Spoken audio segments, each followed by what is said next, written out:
as your host, Roderick Swift, every Wednesday, Musicians Matters Podcast, live right here at 6:30 p.m. Pacific Standard Time, 9:30 p.m. Eastern Standard Time on Positive Power, 21 Christian Media, LLC. Let's go!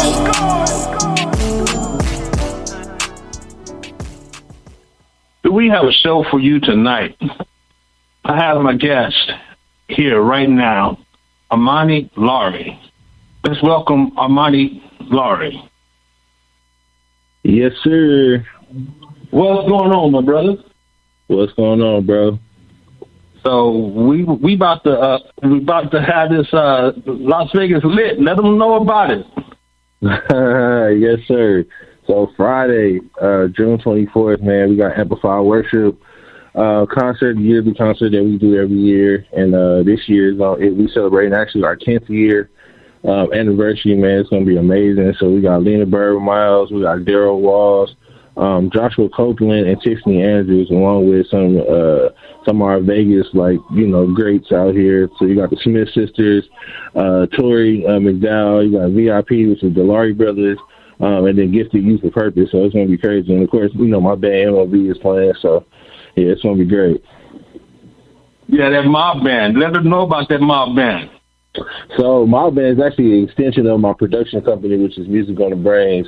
So I created a band that, from that called MOB. And, yeah, man, a group of guys that I put together, they are amazing musicians, play for some of everybody, including, adult horn section. So, yeah, man, some of the best cats in the city for sure, or in the world. Bro, how did you come with that name Brains? So actually, when I do gigs and rehearsals and stuff, I started getting known, I guess, for coming up with arrangements and different stuff like that. So usually, if I'm in rehearsal and I stop and start scratching my head, they know I got an idea. So some years ago, I was in a band and I was in rehearsal. And I had started doing that. I stopped and was like, man, I got an idea. And they was like, we're going to start calling you Brains because, you always thinking this and stuff. So I had took that. And then, a lot of, a couple of our, OG homies, like Damian Hall, Terry Wesley, stuff like that, they was talking about, how, how to brand yourself and different stuff like that. So people already started calling me Brains. So I was like, all right, cool, I'm going to take that. And then I started a whole, production company called Music on the Brains, and just went everything just centered around that. Yes, sir. I noticed that. You have a different approach to the music. Let the people know, how do you approach your music differently? Honestly, it's kind of hard to describe how I approach it. It just, I think of everything I'm playing on the record or playing for either the artist or even me and my band's are artists ourselves. So I kind of approach everything as we putting out a record. So the majority of the times, when we sit down with a record, first of all, I find out if it's cool, for whoever we playing with. I find out if it's cool, if we can kind of change the music, because most times, we put our little twist on it. And then, man, just, ideas that guys just drop down for real. No specific, approach. It just, how to accompany the singer and how, put everybody in a position where everybody can sound great. And that's what I do. Me as a music director, I focus more on us together than everybody individual. You know what I'm saying? So I feel like, as long as everybody can shine together, then it makes the whole situation better. Yes, sir. Yes, sir. Who inspired you to go forward on your music movement? I have a bunch of people. I grew up, growing up in Vegas, man, one of the original, OG bands was Sacred Groove. So you had your, Dwayne Murray's, Steve Collins, Terry Wesley. But at the time, actually, my Uncle Curtis was a drummer. And they used to play for, Pastor Karoof Hall. They used to play for they used to be the band out here. So I've been knowing them literally since I was born. And so they was kind of my biggest inspirations. And then just as I'm getting older and meeting new people. So some of my colleagues, and then like I said, your Terry Wesley, Damian Halls, and Tajon, and all of my big homies, man, just being around your Smitties and Gus McNairs, and so all of the OG homies that I got to play with when I was younger, along with my family is a musical family. Everybody that know the Lowery family is like a big musical family. So obviously they're, my biggest influences. And then just being around, hearing different people. As far as people outside of Vegas, it's so many people. It's like way too many people for me to name, honestly. But I get kind of inspiration from anybody, any and everybody, for real. That is true. We're talking about the Lawrence family. That was a great experience, just playing on the stage with you, with Pastor Michael Lowery. Let's talk about that. If you want to talk about that, if you want to. That's around the time we did the Well 3 record. I actually just turned 18. I was still in school. I was a senior in high school when we did that record. I wasn't even graduated yet. And yeah, that was the funniest thing. That was actually my first actual live recording that I did. And yeah, it was fun, man. It was fun for sure. Little bro, it looked like it was not your first, because you was all into them drums. Man, I was so nervous, man. I know you was nervous. You told me you was nervous. Man, I was nervous. I was so nervous. Like I said, that was my very first live recording, man. Like I said, I had just turned 18. Like I was a fresh 18.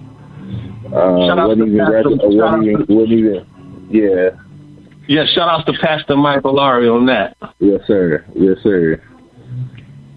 What is the best advice that you ever can give to a musician today? I would say the best advice, honestly, just to keep God first, for sure. Yes. Because to know that that's where your gifts and your talents and stuff come from. And I know a lot of people say it, and it sounds like it's just an old cliche, but that's some real stuff. Like I keep God at the center of everything that I'm doing, whether I'm doing gospel, R&B, whatever. God is still in that midst. He gave me the ability to do everything. So that's the best thing. And then the other thing is to practice. Sorry, my daughter in here. But yeah, the other thing is to practice, man. You have to practice. Like, practice is a major thing. And playing keys for 10 years, I had to, like practice. And then, man, God started opening doors, man. When He starts seeing you faithful over, being a good steward over the gift that He gave you, you start opening doors, man. Yeah, I noticed that. Yeah, because you like basically almost everywhere, and it's showing, and that's a good thing. Yes, sir. Yes, sir. That's a good thing. That's one reason why I look up to you. Because you know your gift, and you know where you stand on your gift. I appreciate it, man. I appreciate it. Yes, sir. Do you have a accountability partner? I do. We never specify okay, that's what you are, but I have my OG homies. Like I said, one of my I would say two people that I kind of consider my accountability partner is Keith Winfield, actually, organ player from New Antioch. He's from New York. And then also David Rogers. They call him me. Oh, yeah. He's another one. Yes, he's another one because I actually. So I'm 31. I can't say you. I'm 31 right now. I've been knowing Meech since I was about 12. And he's kind of seen me my evolution of growing as a musician. And as a man and as a musician, he kind of been there, kind of that whole way to kind of see me grow. So he's kind of the person that kind of was on my head about just getting better and growing and that whole nine. So I would say him. And then also, my dad that raised me, the late Terry Bradford, he's also like one of my biggest influences. He passed away a couple years ago. But he was one of my biggest influences, man. Like I talked to him pretty much before every gig. He would kind of, settle my nerves and kind of, help my head as far as giving me a coach. But he's, pretty one of my all-time favorite organ players like ever. Yes, I know he's a beast on them keys. Yeah, he's a really good beast on them keys. Yes, sir. So, if you only had just one kid on this earth today, and that one kid, like my kid, would be only Rogers, what would it be? Would you like to play with on this earth? Hey, man, listen, I'm a Pearl man. For real? I'm a Pearl man. I love Pearl. Yeah, it does have a good to sound. me, Yeah. Pearl feels the best. I don't know. Like I go based off of feeling, how it feels when I sit behind the kid. And Pearl just does it for me. I'm a Pearl man for sure. What about keyboards, Maestro?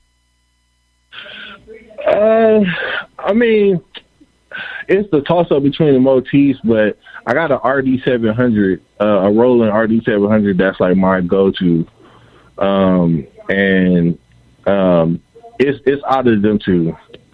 I love the feel of motif.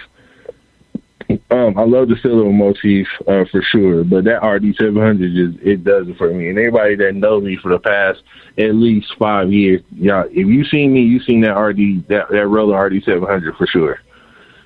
Yeah, that experience I seen. The first experience I seen you with that keyboard was your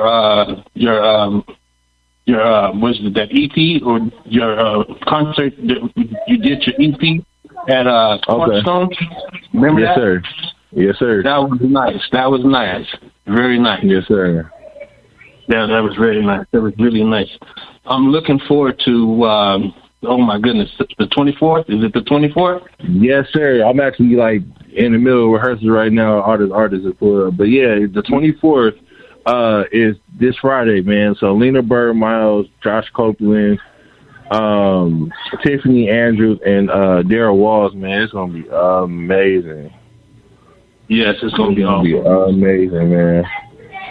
What if you didn't have music to fall back on? What else would you like to do, my brother? I'm gonna be honest with you. I have no idea. For real? I have no idea. That's all I know is music. I mean, like, I don't. So to me, if you have a plan B, then you don't really fully trust the plan A.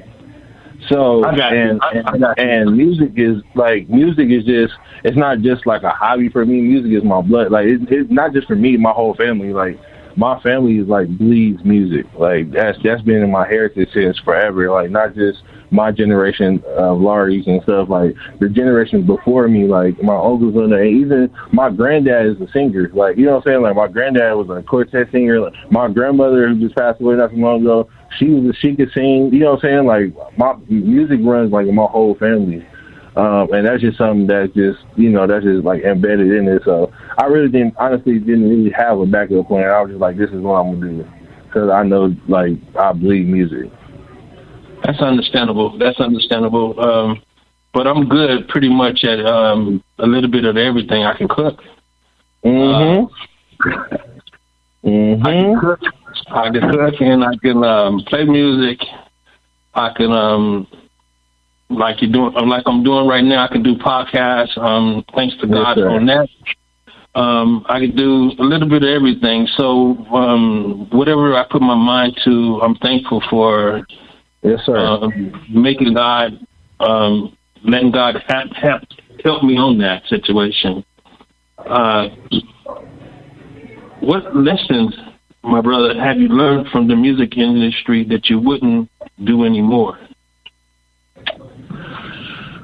That's a great question. So I think here's the main thing that I learned from the music industry in general. Have your own lane. having your own lane is having your own lane is probably the biggest thing I learned from the music industry for sure. Because I think what happens is, especially as young people, like we come up and then we depend on other people to get us through the door, and then we end up getting super disappointed when it don't happen. And then so not having like your own brand, not having just your own lane, music it'll end up discouraging you, and it make you want to quit.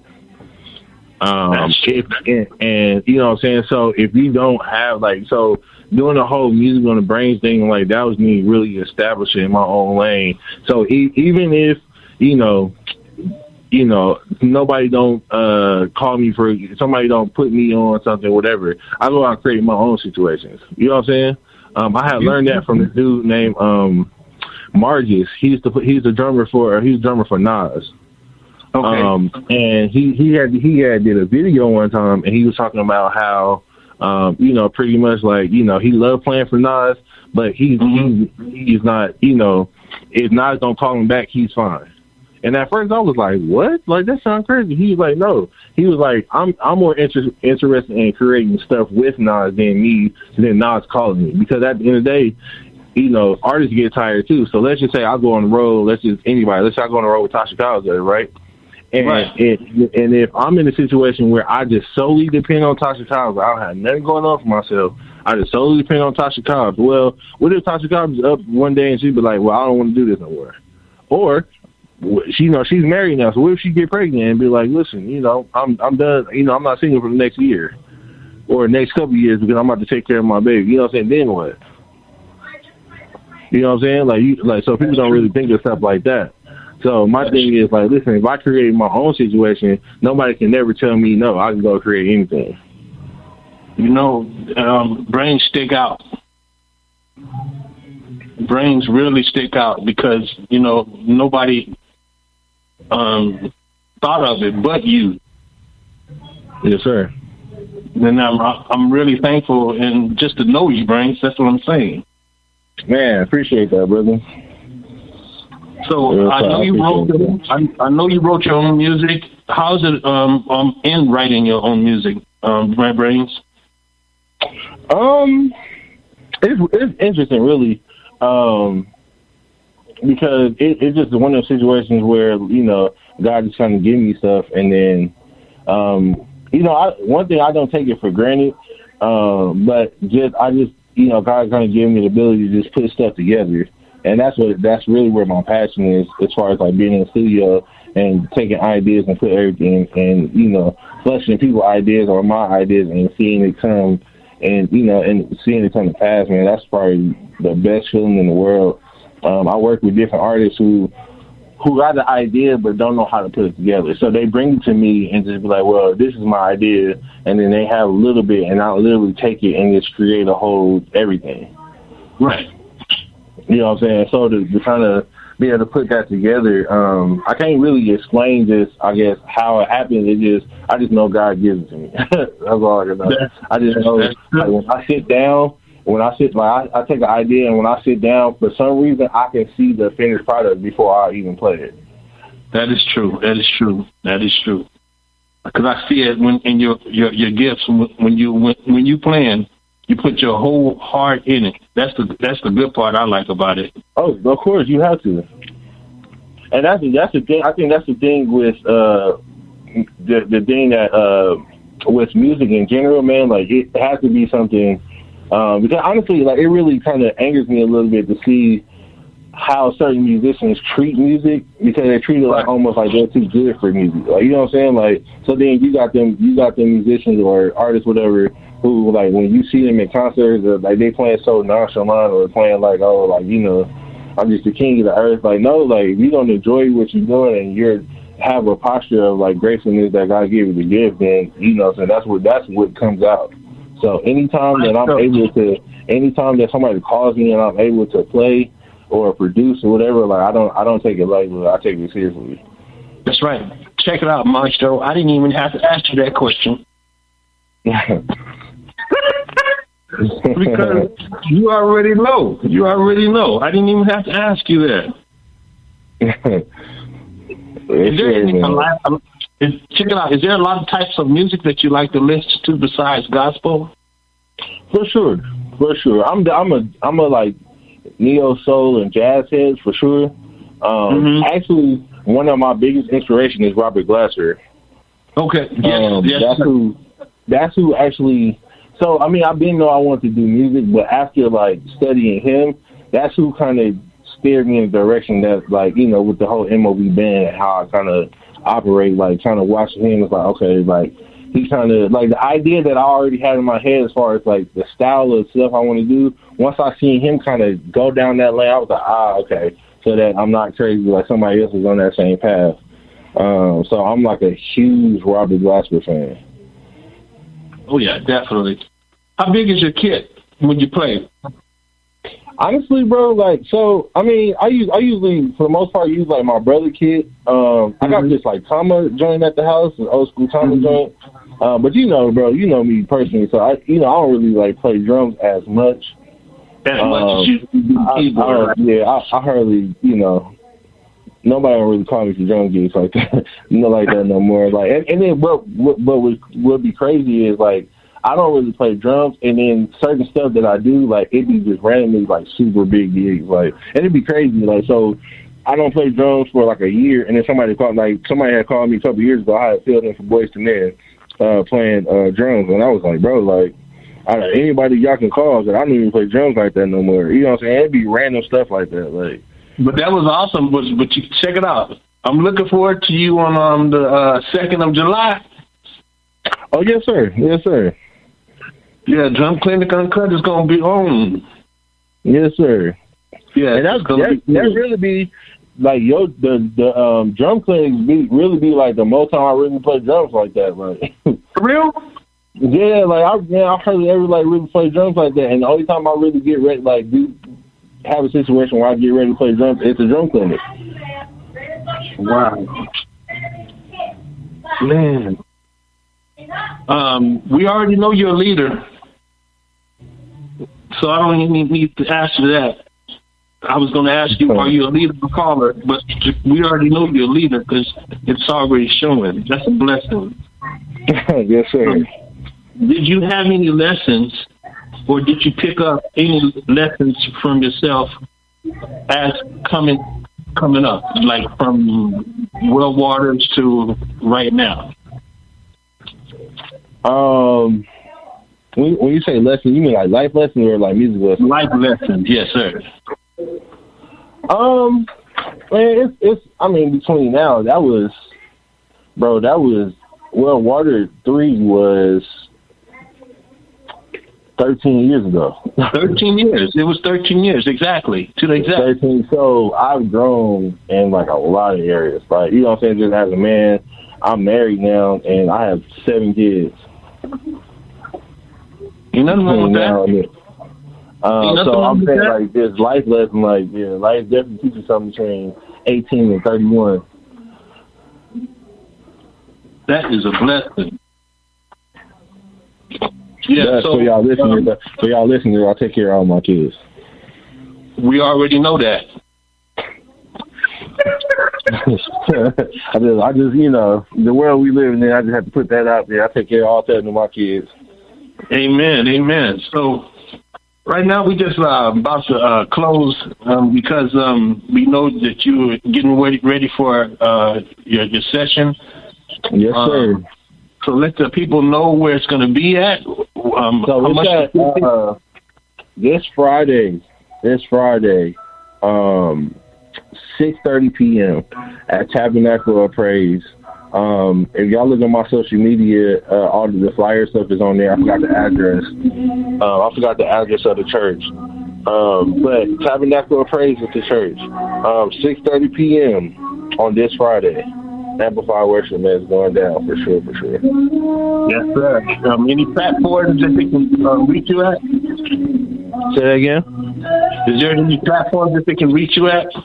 Man, y'all can reach me everywhere. On Facebook, it's m.o.b band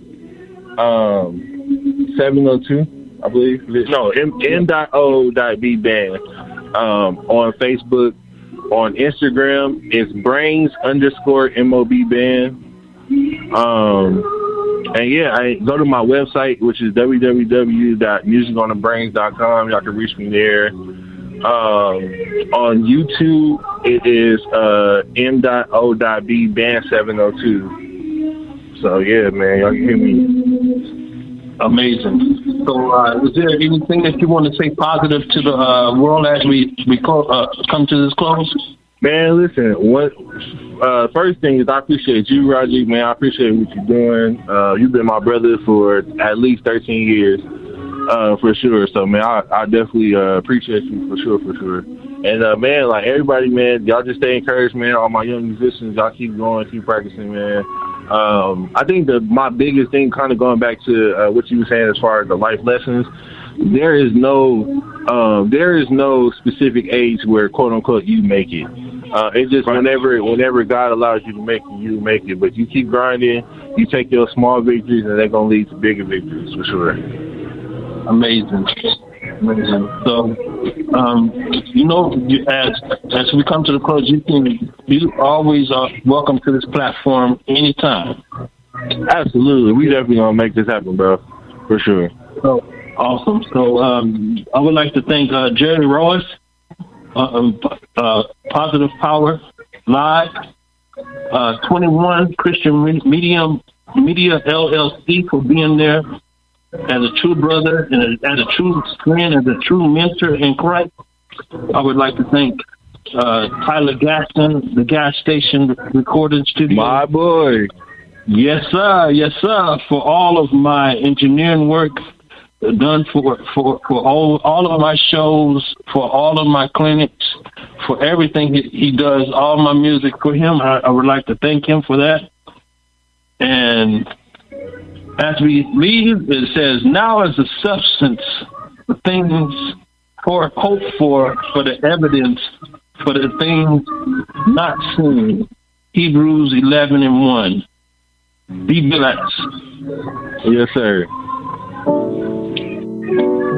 Join me as your host, Roderick Swift, every Wednesday, Musicians Matters Podcast, live right here at 6:30 p.m.